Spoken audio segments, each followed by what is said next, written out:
In today's video, we are going to understand a very simple and yet one of the most important architectural pattern which appears in nearly all major system designs. This is called asynchronous processing. This can also be part of saga pattern, which we have discussed in earlier videos. While asynchronous processing can be architected in multiple ways, two common ways are using a message queue and publish-subscribe architecture. In this video, we are going to explain the message queue-based solution. The most fundamental component in async processing is a message queue.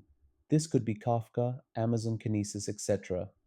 As you would know, a queue is first in, first out data structure.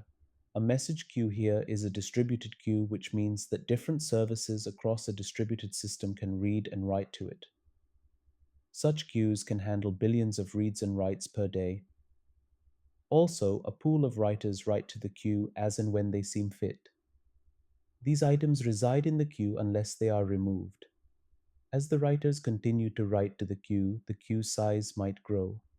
A separate pool of readers might read from the queue as fast as they can. As they read from the queue, they also delete the item from the queue, thus reducing the queue size. Ideally, we might want the queue size to remain as small as possible while the readers being as busy as possible. If the queue size is always zero and readers are idle, it means we have too many readers. If queue size is growing, it means we have too few readers. It is possible to have totally different number of readers and writers. Some operations are read heavy or write heavy.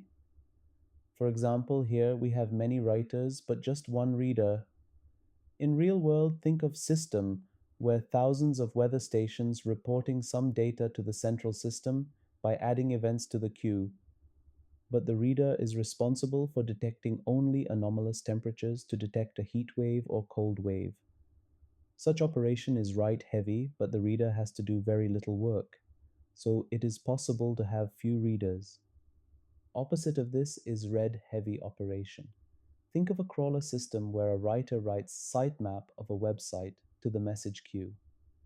The readers here are crawlers which fetch the thousands of web pages listed on that sitemap.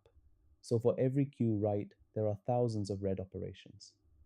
Advantages of such processing is that even if our readers or writers are under-provisioned, we do not lose anything and everything could be processed eventually.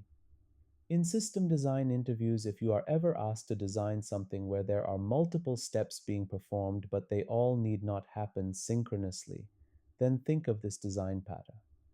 Notification generation and delivery, crawling, photo and video processing, supply chain management, e-commerce shipping, compute-heavy operations are all good examples of this pattern's application. Did you like this video? Please let us know in the comments or by subscribing to our channel.